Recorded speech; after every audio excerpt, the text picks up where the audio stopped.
When it comes to recycling, the rewards can be extensive, making effective use of materials that would otherwise become waste products and contributing to the circular economy. Global operator Noble Environmental Technologies take cardboard, newsprint, office waste and agricultural fibre to make Ecor, an advanced composite panel already widely used across the construction industry. I'm Andrew Wilson and I'm here in Davos to speak to the management team from Noble.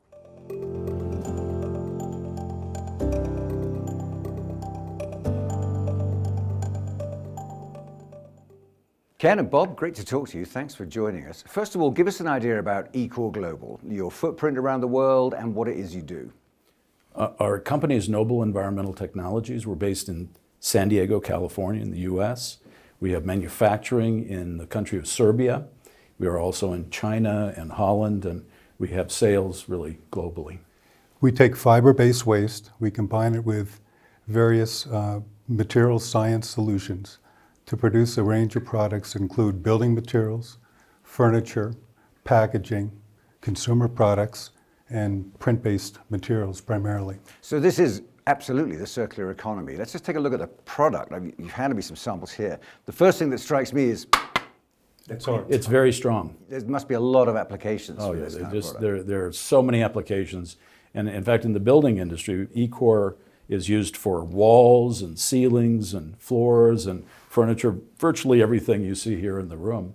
But it's a new technology, it's clean, it's made from recycled content, and it has virtually unlimited applications. What's your vision? What are you fixing here? What problem are you tackling?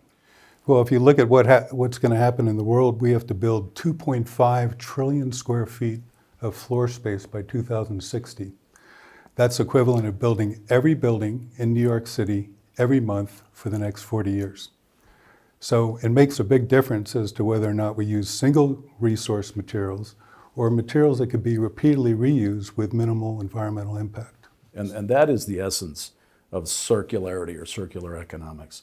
Our technology, it creates a material that not only do we produce and create clean products, but those products can be fully recovered and re-entered into our system to make new healthy products. So this can go round and round again? Endlessly. Exactly, as opposed to concrete or timber-based resources that are essentially single-use resources. So where do you get the waste products from? A variety of sources, paper, cardboard, predominantly now agricultural fiber, wheat, corn, rice, sugarcane. The waste fiber from getting those crops is usually burnt in many countries, which is a terrible environmental problem. For us, it is the highest quality raw material that we can use to make Ecor. So tell us a bit about the infrastructure that you've got going to collect all this waste and sort it as well. It is a challenge, but we have solutions. We have to work in collaboration with agricultural communities, with government, with the private sector who is involved in agriculture. And not only do we need to collect it, we need to sort it, we need to clean it, and then create it so we can put it into our core manufacturing process. So all of this is new, but we have developed this over the last 15 years to make this significant change in the way materials are made. And the primary challenge is to take various forms of fiber-based waste and combine it with advanced technologies, advanced material science solutions to produce products that have certain performance characteristics. That's the hard part. That's the challenge. Yeah, indeed. I mean, so you've got something that's, I can see has applications because it's hard, and so I can see it being used as paneling, I can see it being used in construction. How does it deal with water, for example? Well, we have solutions for making Ecor any level of water resistant that we need to do. All the way to the point of being able to use it on exterior applications. So you've got an architectural background, is that right? Yes. So where's your vision? How did you switch from drawing stuff up for clients to producing material? I'll try to make the answer short, but it was troubling to me that I was selecting materials that were toxic. And virtually all of the panel products used in the construction industry are toxic. And that's a problem, and this is what architects are specifying. So I didn't like that. So I began looking for solutions. At the same time, as an architect, as a designer, I wanted to be able to make shapes and forms and create new aesthetics that were cost effective. So Ecor materials have a variety of advantages. They have design versatility that is far greater than typical timber-based products. They are fundamentally healthier compared to most products in the marketplace. And ultimately, they can be produced at less expensively. So this is competitively priced, is it? Now, with our new factories, and we're in the process of building 2 or 3 right now, is that our cost of production will be less than the cost of producing commodity panels. And that means that the market for our product is enormous. Have you looked at the figures? I mean, have you got an idea about how much you're saving in terms of people not using the traditional resources that they're using, the ones that you say are toxic and finite? So if you look at the world's requirements for material resources, we're going to extract and use more than 1 trillion tons of materials over the next decade. And by the end of the century, we're going to be using that level of materials every 3 years. So the projections for material use are very, very substantial.